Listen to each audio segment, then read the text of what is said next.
Assalamualaikum and welcome to Raising Readers webinar by High Flyers Magnet. High flyers magnet की जानिब से talk of the trainer series में हम ऐसे छोटे छोटे टॉक्स और ऐसी छोटी छोटी डिस्कशंस रखते हैं जिसके ज़रिए पेरेंट्स को, स्टूडेंट्स को, यंगस्टर्स को और टीचर्स को या किसी भी दीगर प्रोफेशन से रिलेटेड लोगों को कुछ ना कुछ सीखने में ज़रूर मदद मिले। पिछले साल से अब तक हमारे मुल्क में बल्कि पूरी दुनिया में तालीम का डायनामिक चेंज होकर रह गया है और तालीम के अलावा कारोबार और नौकरी पेशा अफराद की ज़िंदगियां भी बुरी तरीके से मुतासर हुई हैं।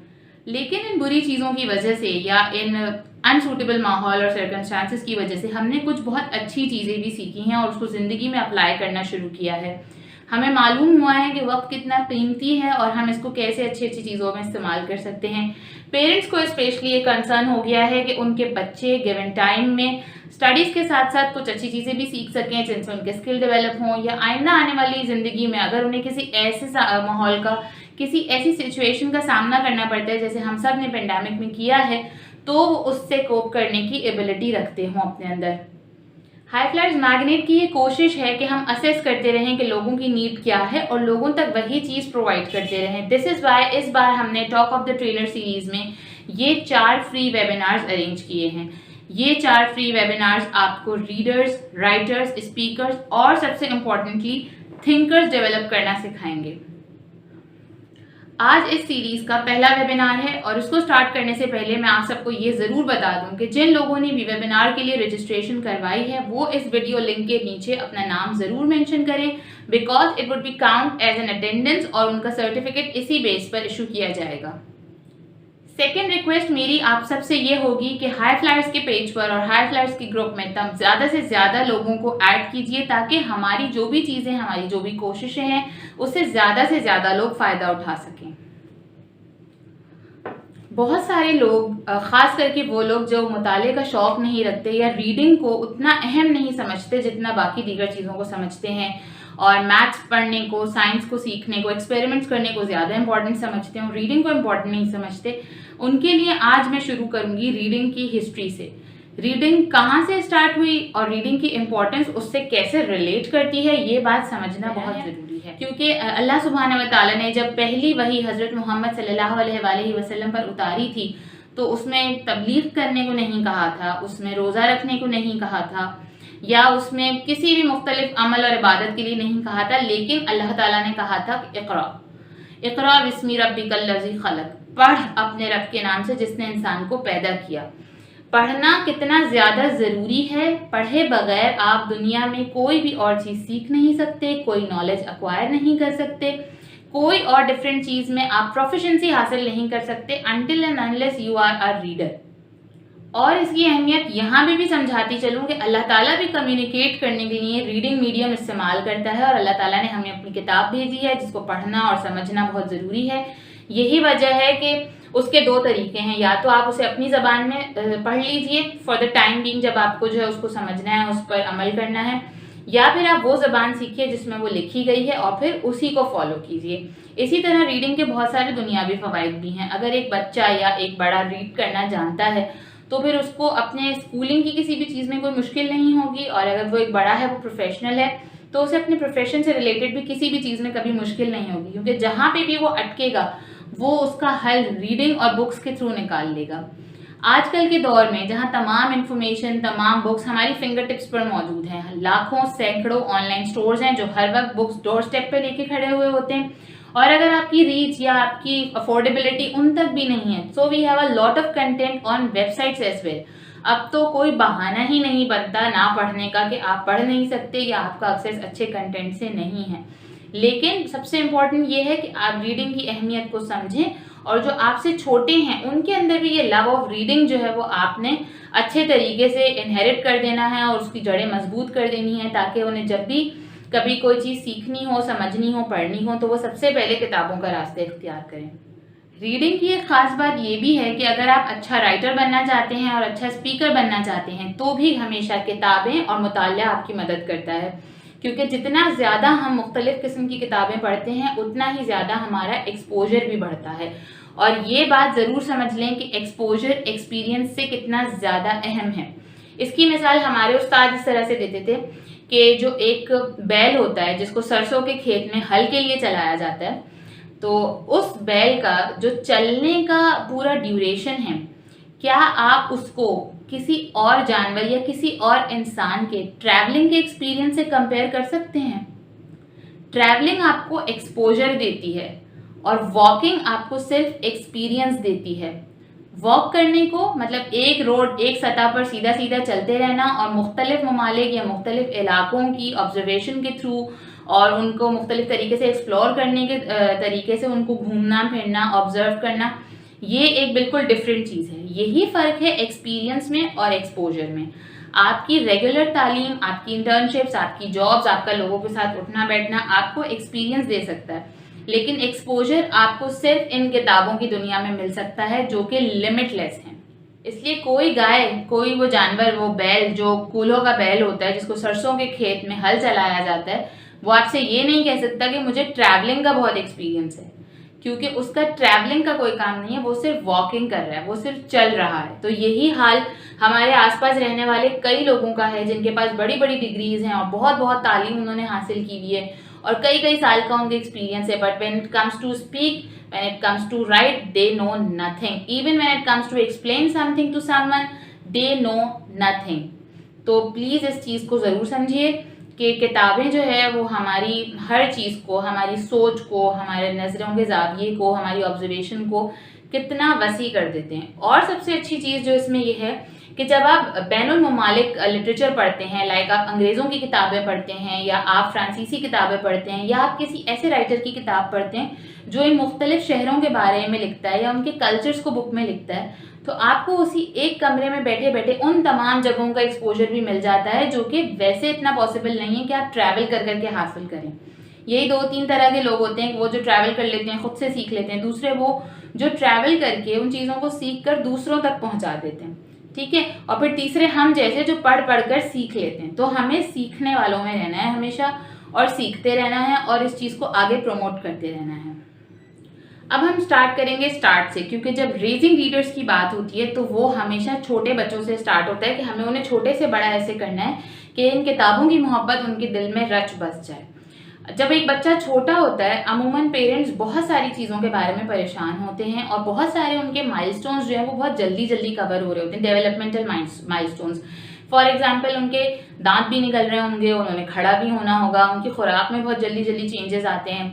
Most of the time parents are not plan that what they have to do with the kid.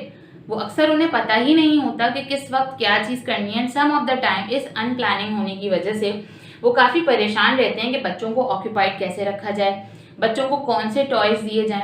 और एक जो बहुत परेशान कुन चीज़ हमारे माशरे में है वो है माइलस्टोन्स को सेट कर देना।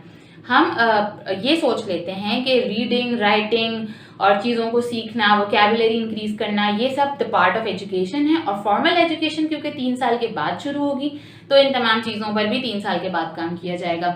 जबकि ये सारी चीज़ें जो है वो जितनी जल्दी स्टार्ट कर दी जाएँ उतनी जल्दी बच्चे की कॉग्निटिव एबिलिटीज़ भी ग्रो करती हैं, उतनी ही जल्दी बच्चा जो है वो मज़ीद चीज़ें सीखने के काबिल होता रहता है। एक बात जो हम सबको एज एन इंडिविजुअल सीखने की ज़रूरत है, चाहे हम पेरेंट्स ना हों, टीचर्स ना हों, हमें ये समझने की ज़रूरत है कि हमारा ब्रेन एक मसल है और इसको जितना ज़्यादा आप काम पे लगाएंगे ये उतना ज़्यादा ग्रो करेगा। फॉर एग्जांपल, आपके हाथों के मसल्स जो है, जितना आप वेट लिफ्टिंग करो उतने ज़्यादा स्ट्रॉन्ग होते जाते हैं, उतने ज़्यादा ग्रो करते जाते हैं। इसी तरह आपका ब्रेन भी, जितनी ज़्यादा एक्सरसाइज आप करोगे, जितना ज़्यादा मेंटल मैथ्स आप करोगे, जितना आप रीड आउट करोगे, जितना आप अच्छी चीज़ें देखोगे सुनोगे, वो उतना ज़्यादा ग्रो करता जाएगा, ठीक है। तो अब हम बात करते हैं छोटे बच्चे की, और छोटे बच्चे के बारे में हम ये कहेंगे कि 6 से 8 महीने की उम्र में जब वो बैठना सीख जाता है, जब वो टिकने लगता है, थोड़ा सा अपने आप को होल्ड करने लगता है, उसी वक्त हम उसे बुक इंट्रोड्यूस करवा सकते हैं। और वो बुक होती है most of the time cloth book, क्योंकि बच्चा पेपर हैंडल नहीं कर सकता। तो अब तो फेल्ट बुक्स भी आ गई हैं, क्लॉथ बुक्स भी आ गई हैं, and there are so many ways. Board books आ गई हैं जो थोड़ी सी मोटी होती हैं, उनका पेपर जो है वो इतना फ्रेजाइल नहीं होता कि इजीली जो है वो फट जाए, तो आप बच्चों को बोर्ड बुक्स भी दे सकते हैं। जब बच्चा स्टार्ट में रीडिंग की तरफ हम उसको लाते हैं या बुक्स की तरफ लाते हैं तो मोस्ट ऑफ द टाइम उसमें बहुत ज़्यादा वोकैबुलरी नहीं होती, उसमें इलस्ट्रेशन ज़्यादा होती है। इलस्ट्रेशन का मतलब है ड्राइंग्स एंड पिक्चर्स, ठीक है। उसका रीज़न ये है कि बच्चा उस वक्त तक सिर्फ कलर्स और इमेजेस को फोकस कर सकता है, और दूसरी चीज़ ये है कि रीड आउट तो वो उस वक्त कर ही नहीं सकता, ना उसकी साइट डेवलप हो सकती है, लेकिन वो सुन ज़रूर सकता है कि आप क्या पढ़ रहे हैं। तो जितनी बार आप RED रेड को रेड पढ़ेंगे, बच्चे को एटलीस्ट वो इमेज समझ में आएगी कि ये रेड है या ये रेड कहलाती है, उसका कॉम्प्रीहेंशन इंक्रीज होगा। और कॉम्प्रीहेंशन इंक्रीज करना कितना ज़्यादा ज़रूरी है, क्योंकि ये हमारे IQ को यानी कि इंटेलिजेंट कोशेंट को बिल्ड करता है। इसलिए as soon as your kid reach the age of 6 to 8 months and he is able to sit down and hold himself, आप उसको बुक इंट्रोड्यूस करवा सकते हैं। बिलीव मी कि उसी एज से अगर आप उसको बुक इंट्रोड्यूस करवा दें तो वो आइंदा कभी भी किताबों और पढ़ाई को सज़ा नहीं समझेगा, हमेशा अपने खेलने की, अपने एंटरटेनमेंट की और अपने पीस ऑफ माइंड की एक सोर्स समझेगा। बच्चे के लिए हमेशा किताब के साथ बैठना एक बहुत ही प्लेफुल और फन फिल्ड एक्टिविटी बनाएं। उसके ऊपर कोई भी चीज़ थोपने की ज़रूरत नहीं है, आसान अल्फाजों में उसके साथ वो करने की ज़रूरत नहीं है जो हमारे साथ हमारे बचपन में होता आया है किताबों के मामले में। उसको बहुत ही ज़्यादा अच्छे तरीके से एक्ट करके, साउंड्स निकाल कर ये बताने की ज़रूरत है कि ये एक बहुत इंटरेस्टिंग चीज़ है उसके बाकी खिलौनों की तरह। एक सबसे अहम चीज़ जो वालिदैन को समझने की ज़रूरत है वो ये कि बच्चे हमारे अमल से सबसे ज़्यादा सीखते हैं, बजाय इसके कि हम उन्हें नसीहत करते रहें। ये चीज़ हम बार बार कई मामलों में बोलते हैं, लेकिन रीडिंग, राइटिंग और हेल्दी एक्टिविटीज़ के बारे में भी वालिदैन को ये बात ज़रूर समझनी चाहिए कि हम अक्सर औकात जो चीज़ें खुद पर अप्लाई नहीं कर रहे होते और हमें उनके नुकसानात मालूम होते हैं, इसीलिए हम चाहते हैं कि हमारे बच्चे उन नुकसानात का शिकार ना हो, और हम बार बार उन्हें फोर्स करते रहते हैं कि you are not suppose to do this and that. लेकिन क्योंकि वो बच्चे देख रहे होते हैं कि वालिदैन खुद उन्हीं हरकत में मुलव्वस हैं, तो वो कभी भी उनकी एडवाइस को सीरियस नहीं लेते, क्योंकि आप सब इस चीज़ को अग्री करेंगे कि आलिम बेअमल की मिसाल कोई भी नहीं बनना चाहता, कि जो खुद बहुत कुछ बताए दूसरों को बस, लेकिन उस पर खुद अमल ना करे। तो बच्चे बहुत इस मामले में शार्प और सेंसिटिव होते हैं, वो इस चीज़ को सेंस कर सकते हैं कि वालिदैन खुद क्या चीज़ प्रैक्टिस कर रहे हैं और हमें क्या चीज़ प्रीच कर रहे हैं। तो अगर आप चाहते हैं कि बच्चे पढ़ें, लिखें और हेल्दी एक्टिविटीज़ में इंगेज रहें, तो आपको भी ये तमाम चीज़ें करनी होंगी। अक्सर औकात आप भी किताब लेकर बच्चे के सामने बैठें और उसको ये बताएं कि रीडिंग टाइम कितना इंपॉर्टेंट है, and you also need to read. तभी बच्चे के दिल में जो है वो किताबों के लिए मोहब्बत पैदा होगी। तो ये मोहब्बत जो है वो बच्चे के दिल में पैदा करना आपका काम है, बच्चों को किताब दे के नहीं बल्कि अपने हाथ में किताब रख के। अब हम बात करते हैं छोटे बच्चों में आप पढ़ने की आदत कैसे डालें जब वो बड़े होने लगें। एक सीरीज़ मेरे पास है, बहुत मशहूर ज़माना है, काफ़ी लोग इसके बारे में जानते हैं। This is Oxford reading tree. ये क्लेम है काफ़ी एजुकेशनिस्ट का कि जो बच्चे 6 या 7 साल की एज तक ये पूरा सीरीज़ 8 या 7 सेट्स का जो सीरीज़ है जिसमें कोई 32 या 36 किताबें हैं, जो बच्चे ये पढ़ लेते हैं by the age of 6, they can read anything, any book in the world. ठीक है, but you have to start from this book number 1। और इसकी इंपॉर्टेंस का या इसको कब से स्टार्ट करना है, इसका इरादा आप इस तरीके से कर सकते हैं कि कब आपका बच्चा जो है वो वर्ड को रिपीट करना शुरू कर देता है। कुछ बच्चे बहुत जल्दी 1.5 साल की एज में वर्ड्स रिपीट करने लगते हैं, कुछ बच्चे 2.5 साल की उम्र तक भी आपके अल्फाज रिपीट नहीं कर सकते। There is nothing to worry about. Every child is different and they achieve their milestones according to them, जो भी उनकी वेरिएशन है। ठीक है, अगर आपका बच्चा 1.5 साल की एज में बोलने लगा है, well and good, you should start this book. और अगर नहीं कर सकता तो आप वेट करें तब जब तक कि वो कर ना ले। ठीक है, जब तक आपको ये ना लगे कि वो वर्ड आपके साथ रिपीट कर सकता है। ये बुक्स बहुत इजीली मार्केट में अवेलेबल हैं। अगर आपको अवेलेबल ना हो तो हाई फ्लाइट्स की वेबसाइट पर ये पूरा सेट ई बुक्स की फॉर्म में मौजूद है, जिसको आप लैपटॉप, टैबलेट या फिर मोबाइल फ़ोन के ज़रिए बच्चे को इंट्रोड्यूस करवा सकते हैं। अब हम ये देखते हैं कि इसको पढ़ाने का सही तरीका क्या है। इस बुक को देखिए गौर से। इस बुक के सारे पेजेस में सिर्फ कुछ ही वर्ड्स हैं, वो हैं oh floppy, no floppy, oh floppy, no floppy, floppy, बस। There are no other words in this book. ठीक है, तो before giving this book to your child, make some flash cards, और उन फ्लैश कार्ड्स को किसी भी ऐसी विजिबल जगह पर लगा दीजिए जहाँ से जो है वो बच्चे को इजीली नजर आते रहें। या फिर आप कोई पुराने विजिटिंग कार्ड्स भी इस्तेमाल कर सकते हैं जो बच्चा यूजुअली अपने हाथ में रख सके और उससे खेल सकें। And help him identify oh, no, floppy. बस ये 3 वर्ड्स हैं इस फर्स्ट बुक में। 1 हफ्ता लगेगा या हो सकता है उससे भी कम, बच्चा ओह और नो से फेमिलियर हो जाएगा without even knowing the alphabets. Must remember, ये चीज जरूर याद रखनी है कि बच्चा फोनिक्स ना भी पहचानता हो लेकिन साइट रीडिंग के थ्रू वो आपका वर्ड का प्रोनाउंसिएशन समझने लगता है। इसीलिए साइट की बहुत इंपॉर्टेंस है। जब आप क्लासरूम्स में जाते हैं, बच्चों का एडमिशन करवाने स्कूल्स में जाते हैं, तो आप देखते हैं चारों दीवारों पर जो है वो मुख्तलिफ बोर्ड्स लगे हुए होते हैं, मुख्तलिफ चीज़ें लगी हुई होती हैं, हर चीज़ पे लेबलिंग हुई हुई होती है। इवन अब तो दरवाजे भी पूरे के पूरे क्लासरूम के सजे हुए होते हैं और उस पर मुख्तलिफ चीज़ें लिखी हुई होती हैं। उन लिखी हुई चीज़ों की इंपॉर्टेंस ये है, जब भी आप कोई नया वर्ड स्टार्ट करवाने वाले होते हैं, नया अल्फ़ाबेट इंट्रोड्यूस करवाने वाले होते हैं, तब भी उसकी पूरी वोकैबुलरी एक हफ्ते पहले से उस सॉफ्ट बोर्ड पर आ जाती है। उसका रीज़न ये है कि बच्चा उसको देख देख कर समझने लगता है कि ये क्या लिखा हुआ है। तो इस चीज़ की अहमियत को अंडर एस्टिमेट नहीं करना। आपका बच्चा चाहे आ बा ख ना भी समझता हो, फिर भी वो फ्लैश कार्ड्स के थ्रू ओ और नो को पहचानने लगेगा, फ्लॉपी को भी पहचानने लगेगा। 3, 5 या 7 डेज में जब भी वो पहचानने लगे, तब आप उसको ये बुक इंट्रोड्यूस करवाएं और फिर उसको पढ़ना सिखाएं कि ओ कहाँ लिखा है, नो कहाँ लिखा है और फ्लॉपी कहाँ लिखा है। बच्चा आइडेंटिफाई करने लगेगा। ये सेम चीज़ आपने इन तमाम किताबों के साथ जो 8 के 8 सेट्स में हैं और काउंट करने पर ये 32 या 36 किताबें बनती हैं, इनके साथ ये चीज़ फॉलो करनी है। और अगर आपका बच्चा ये 8 सीरीज़ पढ़ने में कामयाब हो जाता है 6 से 7 साल की एज में, आप कामयाब हो जाते हैं उसको पढ़वाने में, तो आपका बच्चा दुनिया की कोई भी किताब पढ़ सकता है और एक रीडर बन सकता है। यहाँ तो बात हो गई इंग्लिश की। इंग्लिश के लिए ORT सीरीज स्टार्ट करने के हिसाब से बहुत आसान और बहुत अच्छी है। रीज़न ये है कि ये आपको फोकस्ड रहने में हेल्प करती हैं और आपके पास एक पूरा सीक्वेंस है लैंग्वेज की डिफ़िकल्टी कॉम्प्लेक्सिटी के हिसाब से कि आपने कहाँ से स्टार्ट करना है और कहाँ ले जाकर एंड करना है। अच्छा, इसके ख़त्म होने के बाद ऑक्सफोर्ड रीडिंग सर्कल स्टार्ट होता है, ठीक है। वो जाहिर है कि बड़े लेवल का है, आपकी मर्जी है। अब आपका बच्चा पढ़ने लगा है, आपने उसको दुनिया की जो किताब देनी है आप दें। ऑक्सफोर्ड को करवाना है ऑक्सफोर्ड करवाते रहें, वरना there are so many options for kids. मतलब साइंस से रिलेटेड, ज्योग्राफी से रिलेटेड, इंग्लिश लिटरेचर से रिलेटेड, उर्दू से related, there are so many things. Urdu की, उसके बाद हम बात करते हैं उर्दू की। उर्दू में भी आपको ऐसी कई किताबें मौजूद मिलेंगी मार्केट में, प्री लव में भी मिलेंगी, न्यू में भी मिलेंगी, जो आपको 1 लाइनर्स कहलाते हैं या 1 वर्ड बुक्स कहलाती हैं। इसमें भी मुख्तलिफ छोटे छोटे अल्फाजों के थ्रू बच्चों को जो है चीज़ें इंट्रोड्यूस करवाई जाती हैं। जैसे अगर आप इस किताब में देखें तो ये है सिर्फ ये और वो।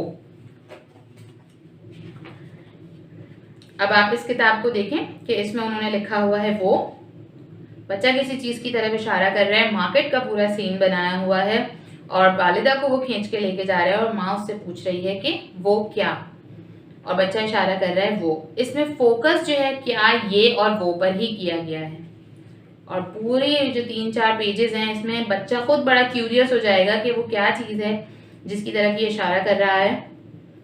और एट दी एंड ये बड़े जो है वो इंटरेस्टिंग सी इलस्ट्रेशन है जिसको बच्चे खुद भी बहुत इंजॉय करते हैं। तो ये और वो जो है बच्चा सबसे पहले और जल्दी पढ़ना और सीखना शुरू कर लेता है। इसमें भी आप ये कर सकते हैं कि ये जो 2-3 लफ्ज़ हैं ये वो और क्या, इसके फ्लैश कार्ड्स बना के बच्चे को इंट्रोड्यूस करवा दें। और सबसे इम्पॉर्टेंट चीज़ और बड़ी मज़ेदार चीज़ ये कि ये छोटी सी एक्टिविटी ओ नो ये वो हम घर में भी बहुत सारी चीज़ों के साथ कर सकते हैं। बच्चे से बार बार पूछा जा सकता है ये क्या है वो क्या है। अक्सर बच्चे काम के दौरान तंग करते हैं और हमें समझ में नहीं आता कि उन्हें किस तरह से ऑक्यूपाई करना है। तो अगर हम किसी ऐसी एक्टिविटी में उनको एंगेज रखेंगे या किसी रीडिंग के टाइम पर हमने कोई ऐसी चीज़ इंट्रोड्यूस करवाई होगी तो हम बातों बातों में कई मरतबा इन चीज़ों की रीइंफोर्समेंट करवा सकते हैं। इससे बच्चों की एनर्जी भी चैनलाइज्ड रहेगी, हमारे लिए भी बर्डन कम होगा और हमें भी ये लगेगा कि बच्चे तंग करने के बजाय या मुख्तलिफ चीज़ों में चिड़खानी करने के बजाय कुछ प्रोडक्टिव कर रहे हैं या उनका जहन जो है वो उन्हीं चीज़ों के अंदर लगा हुआ है जो प्रोडक्टिव चीज़ें हमने उन्हें इंट्रोड्यूस करवाई थी। कुछ बड़ी अहम चीज़ें हैं जो हमें रीडिंग के बारे में समझनी चाहिए, वो ये कि जब भी हम ऐसी कोई भी चीज़ स्टार्ट करवाएं उसमें मुस्तकिल मिजाजी यानी कि कंसिस्टेंसी बहुत ज़रूरी है। आपने बच्चे को तवातर से ये तमाम चीज़ें करवाते रहना है। एक अहम बात उसमें ये भी है कि अगर आप पहले इंग्लिश लैंग्वेज स्टार्ट करवाना चाह रहे हैं देन गो फॉर इंग्लिश। ज़रूरी नहीं है कि दोनों लैंग्वेजेस साइड बाय साइड चलती रहें, ना ज़रूरी है कि बच्चे को इतना ज़्यादा बर्डनाइज किया जाए। लेकिन वंस वो कोई एक भी लैंग्वेज सीख जाता है तो अगली सीखना उसके लिए कोई भी मुश्किल नहीं है। कभी भी ये मत समझें प्लीज़ कि बच्चा उर्दू बोलने लगेगा तो फिर वो इंग्लिश को कॉन्फिडेंटली नहीं बोल सकता। Languages are all interconnected. जितनी अच्छी हमारी मादरी ज़बान होगी उतनी ही अच्छी और आसानी से हम कोई भी फॉरेन लैंग्वेज सीख सकते हैं। इंग्लिश को एज ए सेकेंड लैंग्वेज पढ़ाया जाए या एज ए फॉरेन लैंग्वेज पढ़ाया जाए, जब तक आपकी उर्दू अच्छी नहीं है, इंग्लिश अच्छी हो या ना हो, कोई फर्क नहीं पड़ता। तो प्लीज़ इस चीज़ पे फोकस रखें। अगर आपको लगता है you are comfortable with going to English, आप पहले उसे ओआरडी शुरू करवा दें, उसके बाद आप उसको side by side Aahista Aahista gradually जो है आप उसे उर्दू की तरफ लेकर आएँ, या फिर आप पहले उसे उर्दू स्टार्ट करवा लें। बट जो भी स्टार्ट करवाएं उसे कंसिस्टेंटली करवाते रहना है, उसमें गैप्स नहीं आने चाहिए लंबे लंबे, एक एक डेढ़ हफ्ते के एक एक किताब के बीच में गैप्स नहीं आने चाहिए। ऐसा नहीं होना चाहिए कि फ्लैश कार्ड्स दे के भूल गए फिर उसके बाद बुक नहीं देखी। This is really very wrong and this is really very difficult. उसके बाद बच्चे के लिए भी चीज़ों को अक्वायर करना मुश्किल होता है, वो चीज़ों की सीरियसनेस को नहीं समझता, और आपके लिए भी फिर उसको रीइंफोर्स करवाना या बच्चे को उस पर आमादा करना बहुत मुश्किल हो जाएगा कि this is an important activity या this is an interesting activity. वो समझेगा कि जिस तरह ये पहले ख़त्म हो गई थी शुरू होके, इसी तरह ये बाद में भी हो जाएगी। एक बड़ी अहम चीज़ जो हम प्रॉब्लम आइडेंटिफाई करते चले जा रहे हैं जनरेशन आफ्टर जनरेशन, बहुत सारे स्कूल्स में, बहुत सारी जगहों पे, बहुत सारे घरों में रीडिंग या चीज़ों को पढ़ने या चीज़ों को देखने पर, सुनने पर फोर्स किया जाता है, लेकिन कॉम्प्रीहेंशन पर फोर्स नहीं किया जाता। हमारे यहाँ स्कूलिंग में भी एक बहुत बड़ा लूप होल है, ये एक बहुत बड़ा गैप है, and this is why sadly we are producing idiots. हम जो है वो यूनिवर्सिटीज़ के जब बच्चे देखते हैं तो उनका कॉम्प्रीहेंशन, उनका किसी इंस्ट्रक्शन को समझने का तरीका इतना पुअरली डेवलप्ड होता है कि sometime we just think that how they make it to the university. तो प्लीज़ चीज़ों को ऐसा ना करें। जब बच्चा छोटा है उसी वक्त से उसको ये सिखाएं कि जो चीज़ वो पढ़ रहा है उसका एक्चुअली मतलब क्या है। छोटी छोटी चीज़ें दिखाकर उससे सवालात करें, उससे उसके बारे में पूछें। अभी आप ओ नो फ्लॉपी भी अगर उसको दिखाएं तो फ्लॉपी जो भी एक्टिविटीज़ कर रहा है, जिससे उसे रोका जा रहा है, जिससे उसे मना किया जा रहा है, जो दूसरों के लिए प्रॉब्लम क्रिएट कर रही है, उस पिक्चर को दिखाकर उसको आइडेंटिफाई करवाने की कोशिश करें कि ये सीन क्या है, उसमें से क्वेश्चंस निकालें कि ये सीन में क्या क्या चीज़ें हो रही हैं। इसी तरह ये जो किताब उर्दू की मैंने आपको दिखाई, इसमें भी एक छोटी सी चीज़ थी कि मार्केट बनी हुई है, मुख्तलिफ किस्म के दुकानदार हैं, बहुत सारी चीज़ें हैं, और वो 2-2.5 साल की एज में बच्चे कम से कम इतना तो फेमिलियर मार्केट से हो जाते हैं, माँ बाप के साथ जाकर, किसी बड़े के साथ जाकर, मोहल्ले की दुकान से दूध ही अगर लाना है तो आसपास कई किस्म की दुकानें बनी हुई होती हैं। तो हम उन्हें रिलेट करना सिखा सकते हैं, हम उन्हें ये समझा सकते हैं कि इस कॉम्प्रीहेंशन को किस तरीके से करना है। कॉम्प्रीहेंशन का मतलब है किसी चीज़ को रीड करके, किसी चीज़ को सुन के या किसी चीज़ को देख कर उसमें क्या हो रहा है उसको ऑब्जर्व करने की एबिलिटी, उसको समझने की सलाहियत, कि उससे एनालिसिस निकालने की सलाहियत कि व्हाट इज़ एक्चुअली हैपनिंग। ठीक है। और अगर हम बहुत कुछ पढ़ाकर भी बच्चे को दिमाग इस्तेमाल करना नहीं सिखा रहे तो ऐसे पढ़ने और लिखने का या सुनने का कोई भी फ़ायदा नहीं है। तो जब भी आप बच्चों को लिखना, पढ़ना, ये सब चीज़ों की तरफ लाने की कोशिश करें तो सबसे पहले उन्हें सोचना सिखाएं कि जो चीज़ भी वो देख रहे हैं, जो चीज़ भी उनके सामने पेश की जा रही है, उसमें से मुख्तलिफ सवालात निकालें। ये सवालात दरसी किताब के सवालों से बिल्कुल हटकर होने चाहिए, जो बच्चों को वाक़यतन सोचने पर मजबूर करें अपनी एज के हिसाब से। जैसे कि छोटे बच्चों में मैंने मिसाल दी, फ्लॉपी क्या कर रहा है, या जो बच्चा मार्केट में इधर उधर इशारे कर रहा है तो वो क्या चीज़ कर रहा है, वो किस कैफियत में है, उसके साथ जो लोग हैं वो उसको किस तरह से डील कर रहे हैं। ये तमाम चीज़ें इलस्ट्रेशन में दी हुई होती हैं, और इलस्ट्रेशन देने का बुक में मतलब ही यही है। वरना तो इलस्ट्रेशन ना दी जाए, वो सिर्फ बच्चों को अट्रैक्ट करने के लिए नहीं होती, वो बच्चों को सोचने पर मजबूर करती है। तो वो जो भी रिसोर्स आपके पास है उसको आप मैक्सिमम पॉसिबल तरीके से एक्सप्लॉइट करने की कोशिश करें, ताकि बच्चा जो है वो अपने तमाम हिस्सियात को इस्तेमाल करे और जितनी ज़्यादा चीज़ें वो एब्जॉर्ब कर सकता है उतना ज़्यादा एब्जॉर्ब करे। क्या आपके बच्चे कोकोमेलन देखते हैं? अगर नहीं तो उन्हें ज़रूर दिखाएं, क्योंकि जो वीडियो अब मैं आपको दिखाने वाली हूँ वो आइंदा दिनों में शायद आपकी बहुत मदद करेगी। चलिए आए कोकोमेलन देखते हैं।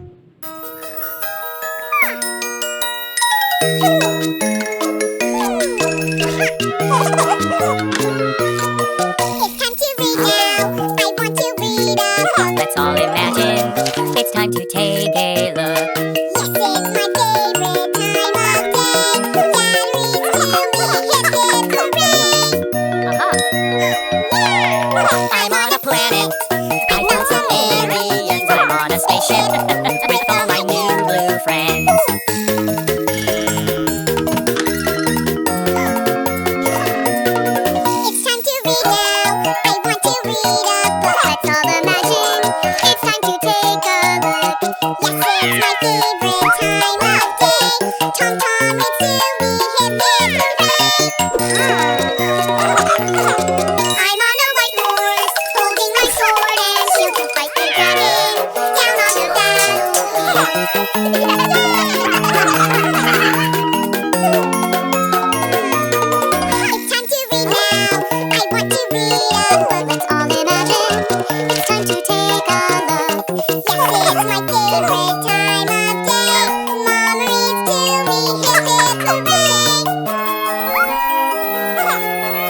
You're on some pink clouds, they're cotton candy. You're on some pink clouds with fuzzy bunnies. CoComelon का तमाम कंटेंट क्योंकि एजुकेशनलिस्ट डेवलप करते हैं, इसलिए उसमें देखने और समझने के लिए कई चीज़ें होती हैं। अगर आप अपने बच्चों को स्क्रीन टाइम देते हैं तो कोकोमेलन का कंटेंट दिखाकर भी बच्चों से कॉम्प्रीहेंशन से रिलेटेड सवाल किए जा सकते हैं, बट उसके लिए ज़रूरी है कि आप बच्चों के साथ मौजूद हों और स्क्रीन टाइम भी लिमिटेड हो और कंट्रोल्ड हो कि आपने उन्हें क्या चीज़ दिखानी है और कितनी देर तक दिखानी है। ये पोम जो आपने मेरे साथ देखी है उसमें कुछ चीज़ें हैं जो आपको समझने की ज़रूरत है। एक तो ये कि उसमें सब लोग पढ़ रहे हैं, उस एक छोटे बच्चे को सब कैटर कर रहे हैं। उसका बाप उसके लिए पढ़ रहा है, उसका भाई उसके लिए पढ़ रहा है, जबकि उसका भाई भी छोटा है और बच्चा है, ठीक है।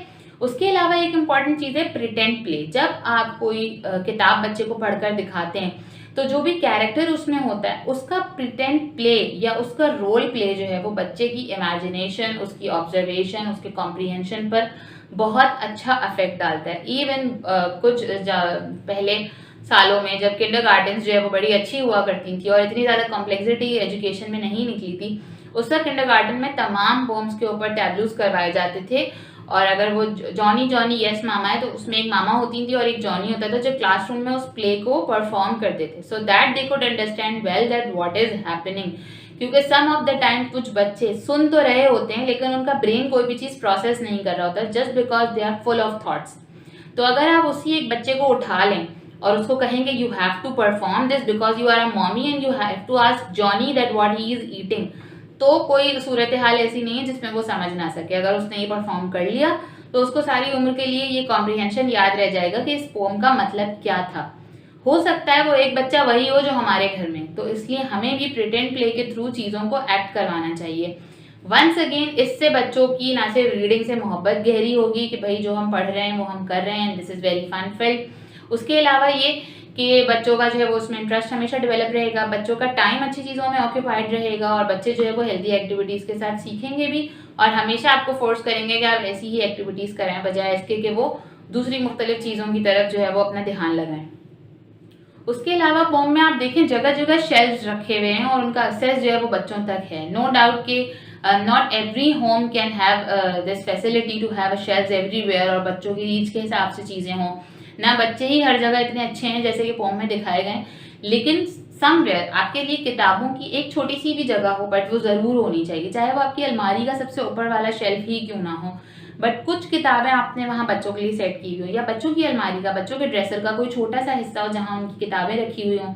जब से आपने उनके लिए क्लॉथ बुक्स या फेल्ट बुक्स जमा करनी शुरू की थी वो तमाम चीज़ें उनका एक हिस्सा बना हो, तो बच्चों को भी पता होता है कि books have some physical space at our home और बुक्स के लिए भी हमारे घर में एक जगह मुख्तस है कि वहाँ पर किताबें ही होती हैं, ठीक है। उसके अलावा सबसे इम्पोर्टेंट वही जो मैंने पहले भी आपको कहा था कि आपके अपने हाथ में किताब हो, ये भी सबसे ज़्यादा ज़रूरी है बच्चे को किताब पढ़ाने से पहले। तो प्रिटेंड प्ले करें, किताबों को एक जगह दें, सब पढ़ें बच्चों के साथ और इसको एक फन फिल्ड एक्टिविटी बनाएं बजाय इसके कि किताब पढ़ना एक बड़ा बेजारी का या एक बड़ा एजुकेशनल सा काम लगे और उससे बच्चे भागने लगें। इसके साथ साथ आप बच्चे को पावर ऑफ इमेजिनेशन का कॉन्सेप्ट भी दे सकते हैं। कुछ चीज़ें ऐसी होती हैं जो कि फिक्शनल होती हैं, इतनी फिक्शनल होती हैं कि वो रियलिटी में कभी भी नहीं हो सकती। फॉर एग्जांपल यूनिकॉर्न्स के कैरेक्टर्स हैं, डायनासोर्स हैं, ड्रैगन्स हैं जो अपने मुंह से आग निकालते हैं। Just give a little hint to children और आप हैरान रह जाएंगे उनकी पावर ऑफ इमेजिनेशन से कि वो क्या क्या कहानियाँ अपने दिमाग में बना सकते हैं। And believe me, once they start to imagine they will do wonders, whether it comes to reading, writing or anything, जो भी उन्हें ज़िंदगी में करना है और बनना है वो यहाँ से स्टार्ट होगा। अगर वो इसको इस्तेमाल कर सकते हैं और जो यहाँ पर है उसे एक्सप्रेस कर सकते हैं by any means, whether they do painting, sketching, writing, speaking, anything, अगर वो एक्सप्रेस करने के पॉइंट तक आ जाते हैं then there is nothing better than that. उसके अलावा एक छोटी सी चीज़ ये भी कि अगर आपके साथ ज़्यादा बच्चे हैं, एक से ज़्यादा बच्चे हैं और डिफरेंट एजेस के हैं, तो आप घर में छोटे छोटे एलोक्यूशंस भी रख सकते हैं, छोटे छोटे स्पेलिंग के टेस्ट आपस में रख सकते हैं, स्पीचेस के प्रोग्राम रख सकते हैं, राइटिंग के प्रोग्राम्स रख सकते हैं। और बच्चों को इनकरेज कर सकते हैं कि वो अपनी एज के हिसाब से चीज़ें लिखें और अपनी एज के हिसाब से जो है वो उसमें पार्टिसिपेट करें। This would help a lot to create a healthy environment at home, to give healthy opportunities to learn and grow, and to give healthy activities as well. कि आपके बच्चे जो है वो स्क्रीन टाइम या भाग दौड़ या मारपीट जैसी दूसरी एक्टिविटीज़ को छोड़कर कुछ वक्त माइंडफुल एक्टिविटीज़ करें, क्योंकि once again mental activity is so much important, जो आजकल की चीज़ों में जो है वो मिस होती जा रही है। एंड समवॉट जब हम मेंटल एक्टिविटीज़ की बात करते हैं, किसी माइंडफुल एक्टिविटी की बात करते हैं, तो parents are just so confuse that they don't know करना क्या है। तो अगर कुछ भी नहीं समझ में आता कि करना क्या है, just pick a book and start giving them lessons, read with them, show them imaginations, और उनको इमेजिन करने के लिए बोलें। उनको छोटे छोटे आप जो है वो सिनेरियोज दे सकते हैं जिस पर वो सोच सकें, या उनको जो है वो ये कहें कि इससे उन्होंने जो भी सीखा है उसको वो अपने वर्ड्स में बोल कर दिखाएं। जैसे कि मैंने पहले भी बोला कि विद लर्निंग टू रीड आप और भी सारी चीज़ें सीख जाते हो, आप राइटिंग भी सीख जाते हो, स्पीकिंग भी सीख जाते हो, जो कि हम आगे के वेबिनार्स में भी बात करेंगे। बट सबसे पहले फॉर स्टार्टिंग हमें उनको रीडिंग की तरफ लाना है और किताबों की अहमियत उनको ज़रूर समझानी है। Thank you so much for listening to us. I hope कि ये तमाम चीज़ें जो है वो आपके काम आएंगी और आप इनको जो है वो ज़रूर अपनी डेली लाइफ में इंस्टॉल करने की कोशिश करेंगे। किसी भी सवाल की सूरत में आप हमें कमेंट कर सकते हैं, हमारे पेज पर इनबॉक्स कर सकते हैं, हमें ईमेल कर सकते हैं, या हमारे व्हाट्सएप नंबर पर हमसे डायरेक्टली रब्ता कर सकते हैं for any kind of personal assistance, for any kind of guidance. अगर आपके बच्चे इस एज को क्रॉस कर चुके हैं and you are willing to raise readers in the teenage age well, तो भी आप हमसे रब्ता करके कोई भी रहनुमाई हासिल कर सकते हैं। हाई फ्लैट्स के पेज पर लोगों को इनवाइट करना और हाई फ्लैट्स के ग्रुप में लोगों को ऐड करना मत भूलिएगा। आप सबका बहुत बहुत शुक्रिया। अल्लाह हाफ़िज़।